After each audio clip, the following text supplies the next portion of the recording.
आप सुन रहे हैं सुबह संदेश मॉर्निंग वॉइस। आप प्रफुल्ल दास नेल्सन थॉमस मुंबई से वजन से बांटा जाएगा। हम विश्वास से एक देश देते हैं जो है सूर्य से अधिक ज्योतिमान, वहाँ यीशु का राह तैयार, सबके लिए एक रहने का स्थान। थोड़ी देर में वहाँ प्यारो जाके हम सब मिलेंगे, थोड़ी देर में वहाँ प्यारो जाके हम सब मिलेंगे। प्रभु परमेश्वर की स्तुति हो। थोड़े समय के हमारे मनन के लिए आइए निकालेंगे मत्ती सुसमाचार 13वां अध्याय 1 से लेकर 9 पदों को और उसके बाद 18 से लेकर 23 पदों को हम देखेंगे। 13वां अध्याय में हम देखते हैं यीशु मसीह कई दृष्टांतों को कहते हैं और इन सारे दृष्टांतों का एक साथ मनन करना, अध्ययन करना अच्छा रहेगा कि जो हमें सिखाते हैं किस प्रकार आज परमेश्वर दुनिया में, संसार में काम करते हैं। सबसे पहले दृष्टांत बीज बोने वाले का दृष्टांत है। यहूदी लोग या सुनने वाले बराबर इस दृष्टांत को समझते हैं, समझेंगे, क्योंकि उनके चारों तरफ के खेत में बीज बोने वाले को जरूर वे देखा है। बीज बोने वाले का दृष्टांत सबसे पहले हम देखते हैं 3 पद से लेकर 8वां पद में, और उसका जो मतलब है उस यीशु मसीह अपने प्रेरितों को व्यक्तिगत तौर से समझाते हैं 18 पद से लेकर 23वां पद में। इसलिए इस दृष्टांत को समझने के लिए हमें ज्यादा मेहनत करने की आवश्यकता नहीं है। सबसे पहले वो दृष्टांत कहा, बाद में यीशु मसीह स्वयं उसका मतलब कहते हैं, बताते हैं कि बीज परमेश्वर का वचन को दर्शाते हैं। ये बाइबल के अन्य जगह में भी परमेश्वर का वचन को बीज से तुलन किया गया है, क्योंकि जैसा एक बीज में जीवन है, जैसा एक बीज सही जगह में गिरकर पौधा बनकर फलवंत झाड़ बन जाते हैं, परमेश्वर का वचन सही जगह गिरेगा, वो बहुत सारा फल प्रोड्यूस करते हैं, क्योंकि परमेश्वर का वचन में जीवन है। ये जो दृष्टांत के द्वारा यीशु मसीह 4 प्रकार के लोगों को, 4 प्रकार के हृदयों को, 4 प्रकार लोग वचन के सामने प्रतिक्रिया करते हैं, वो यीशु मसीह समझाते हैं। सबसे पहले जो बीज मार्ग के किनारे गिरा, ये 4 पद में हम पढ़ते हैं, उसका मतलब 18 और 19 पदों में हम लोग पढ़ते हैं।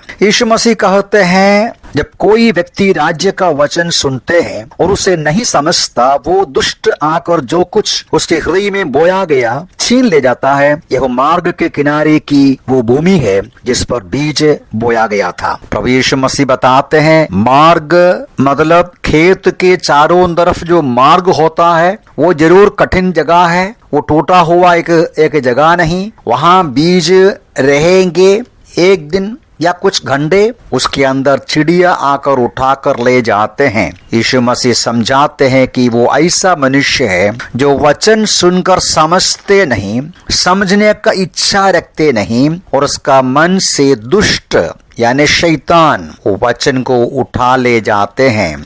ऐसे लोग वचन सुनेंगे लेकिन समझेंगे नहीं, ध्यान से नहीं सुनेंगे, वचन का सुनना उनके लिए वेस्ट हो जाते हैं। और दूसरा है जो 5वां पद में हम पढ़ते हैं, पथरीली भूमि में गिरा हुआ बीज। उसके बारे में यीशु मसीह 20 और 21 में कहते हैं, पथरीली भूमि जिस पर बीज बोया गया, यह वो मनुष्य है जो वचन सुनता है और तुरंत आनंद पूर्वक ग्रहण करता है, फिर भी अपने आप में गहरी जड़ नहीं रखता, इसलिए थोड़े समय का है, और जब वचन के कारण क्लेश या सताव आता है तो वो तुरंत ठोकर खाते हैं। पथरीली भूमि ऐसा जमीन है जहाँ नीचे पत्थर होता है, ऊपर थोड़ा सा मिट्टी होता है, इसलिए वो बीज उगते हैं, पौधा बनते हैं। बाहरी रूप में ऐसा लोग हमको लगेगा वचन सुनने को इच्छुक है, आनंद के साथ सुनते हैं। लूका का सुसमाचार में पढ़ते हैं वे थोड़ा समय विश्वास करते हैं। उनका विश्वास सही विश्वास नहीं जो उद्धार दिला सकते हैं। उनका विश्वास केवल उनके दिमाग में कुछ बातों को अंगीकार करते हैं, मन फिरा ही नहीं हुआ, अपने पाप के बारे में बोध या कायल नहीं हुआ, अपने पापों को सोचकर पश्चाताप नहीं किया, ऐसे लोगों का हृदय कठिन हृदय है, ऊपर ही ऊपर नरम लगता है, जड़ नहीं पकड़ सकता। जीवन की कठिनाई और क्लेश के बीच में वो विश्वास को छोड़ देते हैं। कठिनाई उनका सच्चाई को हमारे सामने खुल्लम कर देते हैं। और तीसरा है 7वां पद में पढ़ते हैं, जो कटीली झाड़ियों में गिरा हुआ जो बीज। उसके बारे में 22वां पद में यीशु मसीह कहते हैं, कटीली झाड़ी में बोया गया वो मनुष्य है जो वचन सुनता है और संसार की चिंता और धन का धोखा वचन को दबा देता है और वो निष्फल हो जाता है। कटीली भूमि आप जानते हैं ऐसी जगह है जहाँ अलग अलग प्रकार का पौधा है, कटीली झाड़ियां बना हुआ है, उसके बीच में गिरा हुआ बीज शायद वो उग सकते हैं, थोड़ा सा बढ़ सकते हैं। और यीशु मसीह बराबर समझाते हैं वो ऐसा व्यक्ति है जो वचन तो सुनते हैं, थोड़ा सा तो इंटरेस्ट दिखाते हैं, वचन सुनकर आनंद के साथ तो ग्रहण करते भी है, लेकिन उनका हृदय पूरा भरा हुआ है संसार की बातों से, संसार की चिंता, क्या खाएंगे, क्या पिएंगे, कहाँ रहेंगे, दुनिया की चिंता और धन का लोभ और धोखा वचन को दबा देते हैं और धीरे धीरे उनके मन की इच्छा परमेश्वर के प्रति चले जाते हैं और वो भी निष्फल बन जाते हैं। तो 3 प्रकार का हृदय के बारे में बताया, जो वचन सुनने का ही इच्छा नहीं करता, कठिन हृदय है। और दूसरा है जो थोड़ा सा इंटरेस्ट दिखाते हैं लेकिन जड़ नहीं पकड़ता वचन। तीसरा है वो भी इच्छा के साथ सुनते हैं लेकिन इनके अंदर, हृदय के अंदर चिंताएं, सांसारिक बातें, धन की बातें वचन को दबा देते हैं। 14 यीशु मसीह बोलते हैं अच्छे जमीन पर गिरा हुआ बीज, जो 8वां पद में पढ़ते हैं, परंतु कुछ बीज अच्छी भूमि पर गिरे। उसके बारे में 23वां पद में यीशु मसीह मतलब बताते हैं, अच्छी भूमि में बोया गया वो मनुष्य है जो वचन को सुनकर समझकर वास्तव में फल लाता है, कोई 100 गुना, कोई 60 गुना, कोई 30 गुना। अच्छे जमीन या अच्छी भूमि का मतलब जो व्यक्ति का हृदय में सचमुच में टूट गया, अपने पाप के बारे में बोध हो गया, हृदय नरम हो गया। एकदम कठिन हृदय तो था लेकिन पवित्र आत्मा के कार्य के द्वारा टूटा गया हृदय के साथ, एकदम तैयार किया हुआ हृदय के साथ वचन सुनते हैं। मन में रखना ये काम परमेश्वर का है, पवित्र आत्मा का है। पवित्र आत्मा ही हमको पाप के बारे में, दंड के बारे में या न्याय के बारे में बोध दिलाता है। इसलिए हम पापियों के लिए, जो कठिन हृदय वाले हैं या अविश्वासी है, उनके लिए प्रार्थना करना है। हम जब प्रार्थना करते समय परमेश्वर जरूर काम करेंगे, लेकिन उनको अपना हृदय प्रभु के अधीन करना चाहिए। मनुष्यों को परमेश्वर के सामने नम्र होकर अधीन होना है कि प्रभु उनके अंदर काम करे, उनका कठिन हृदय को नरम करे।